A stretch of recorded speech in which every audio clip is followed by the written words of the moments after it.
So you're probably observing Lent right now, and you've got various traditions of what you do. Maybe you give up meat, or you give up candy, or you've chosen to give up other things. And we always see Lent as a season where we have to sacrifice and give something up. And I'd just like to share with you today about how there's much more to Lent than that, and how when we know the heart of God, we can realize that there's so many layers to what Lent is about, and how we can actually use this season as almost like a boost or almost like a transformational season for our well being. So, the first thing I want to talk about is the connection between the body, the spirit, and the soul. So, we are a body, we live in this body, but we have the true person, the true part of what that is connected to God is our spirit. And then we have our soul, which is our mind, our will, and our emotions. And when we understand that we are this kind of three parts being, we see that what happens in the spirit affects what happens in the soul and affects what happens in the body, and vice versa. So, how you live your life physically will affect the way you think, and how you think will affect the way your body responds, and your spiritual connection to God will affect the way your mindset goes, and even the way you look after your body. So, in bringing it into Lent, when we think of our time of Lent as a time of connecting with God and having that spirit to spirit connection, then we realize that the more we are building that spirit to spirit connection, we're also strengthening our mind and strengthening our body at the same time. I'll give you an example of someone who has lived their life in this way. So there was a monk in the 17th century called Brother Lawrence, and he was a Catholic monk. He lived in a monastery, worked in the kitchen, and his lifestyle was so distinct that everyone around him noticed that there was something different about him. He was always full of joy. His demeanor was always calm and at peace. He didn't appear to have a constant turmoil that everyone else around him had, no matter how stressful the situation was. And the secret to Brother Lawrence's life was that he practiced the presence of God. And there's several collection of books or of letters that he wrote about his lifestyle. And the bottom line is the way Brother Lawrence lived was that he was constantly communing with God, constantly in conversation with God. Whatever he was doing, he did it as unto the Lord. So even if he's cooking in the kitchen, cleaning, whatever he was doing that we see as basic day to day life, he was just doing it in the presence of God and with God. And because of that, he was constantly at peace and constantly full of joy. So no matter what came to face him, he was always seeing it from a different perspective, no matter what obstacles or challenges he faced. He always had this perspective that God is with him. God will strengthen him to do those things that he needs to do, or face those challenges or those difficult conversations that he needs to face. And because of that, everyone noticed that there was something so different about him.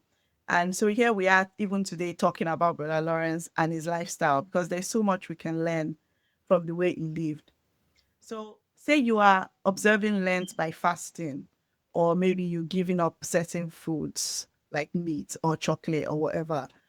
Are you just counting down the days of when am I going to stop eating chocolate and when am I going to start eating meat? Or are you practically every day, you know, walking with God and seeing it as an opportunity to get closer to God?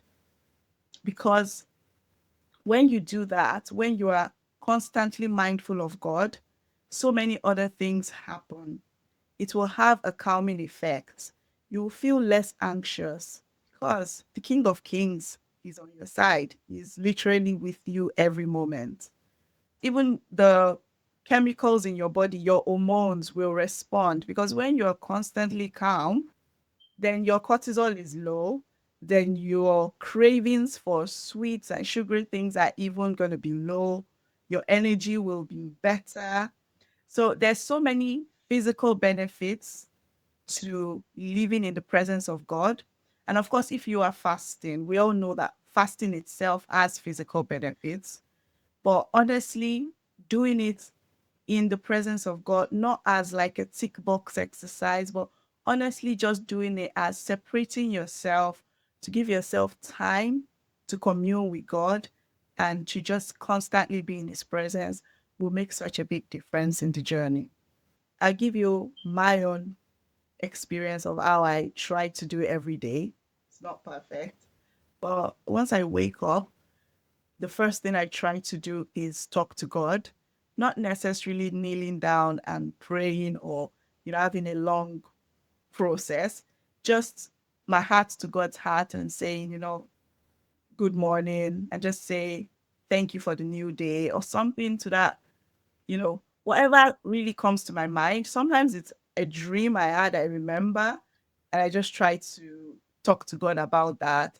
But I think a good way to start is starting the day by just communing and opening your heart to God and just consciously choosing to say, for the rest of the day, I'm going to keep my heart open to you and I'm going to be talking to you. And then in whatever I do, I try to just involve God. If I'm making my kids their breakfast and I'm saying, what do you think I should put, or what do you think what do you think they would like? Things, simple things like that. Because even though those are small things, actually God does care. He does care what I feed my children. He cares what I say to them. So especially when they do something naughty or something wrong and I want to correct them, I sometimes I do just go out and just start talking nonsense and talking to them. But many times I try to stop and say, okay, God, what should I just say to these kids? Because I don't even know what to say. And then, something comes and I'm like, I sound very smart, but I know it didn't come from me. So it's ways like that. Sometimes when I'm at work, for example, and I'm seeing a patient and, I try to give all my attention to them. But there are times when I really don't know what to say or what to do about the problem that they're bringing to me. So I just take a moment to stop in my heart and say, okay, what is the next step? What do I do? And it's almost like melts away the confusion and creates for me, I just get impression of certain steps that I could take, certain questions sometimes to ask. And actually when I've asked some questions like that, it clarifies everything. It's almost like the missing key to that consultation just comes and it makes the whole thing go smoother. So whatever your job or your profession is, you can involve God and ask Him because He actually knows the answers. So rather than be stressed out and be racking your brain, he might not give you the exact answer. He might direct you to something or may give you something more to ask that will clarify um, the whole thing. And of course, reading the Bible is another way of practicing the presence of God. If you feel like you don't have a lot of time to sit down and read chapters or verses, just pick one verse in the morning and just think about it throughout the day, or even play your audio Bible while driving or doing something, or while cooking, cleaning, playing worship music while you're doing your day to day activity. All these are ways to just continue to involve God in your daily life. And guess what? You're going to have times when you realize that I've spent the last 30 minutes to 1 hour not thinking about God at all. I've, I've just been busy. And that's okay. You just stop and say, well, here I am again. And you start thinking about Him again. His grace is sufficient. And so don't be discouraged because certain moments or certain days you feel like you didn't get it right. Just reflect on it and try again, and God will help you to practically grow during the Lent season and to make it even a greater transformative journey. Working in a community, growing together in a community is so important. As much as we are connected to God and that connection helps us grow. God has put us in community for a purpose, and He wants us to grow with others, and He wants us to be, as much as He wants us to be positive influence to others, He wants others to influence us positively. So when we have a community, we have a place where there's someone holding us accountable. We have a place where there's someone to encourage us when we're feeling down. Say you had a whole day where you feel like you messed up with your Lent, maybe you were not supposed to eat chocolate and you ate chocolate, or maybe you were practicing the presence of God and you felt like the whole day you were just too busy with your stuff and you're feeling discouraged. But if you have a community or a friend or someone you're doing the journey with, you can always, talk it through with them. They'll be there to encourage you, they'll be there to lift you up and pray for you. So community is so important. And Lent, even if we look through, church history, Lent is a community endeavor. Lent is for all of us as believers all over the world, regardless of our denomination and regardless of how we practice Lent in our various ways, is something that brings us all together, because we all know that it's about Jesus, it's about connecting our hearts to the Lord. So that is like our big all, church community all over the world. But think about, what is your local community? Is it your local church? Is it friends, family?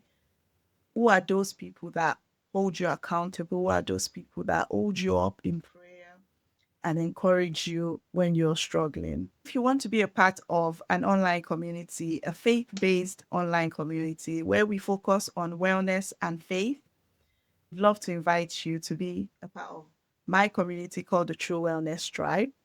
And our goal is to empower believers to take control of their health by understanding, God's will for their body and understanding just basic principles about how your body work. And we're there. We can help you, hold you accountable, pray for you. And we're currently running a Lent challenge, which is all about practicing the presence of God. We'll have a weekly theme and we'll have daily prompts just to help you along in your journey throughout Lent. So I would really love to see you there.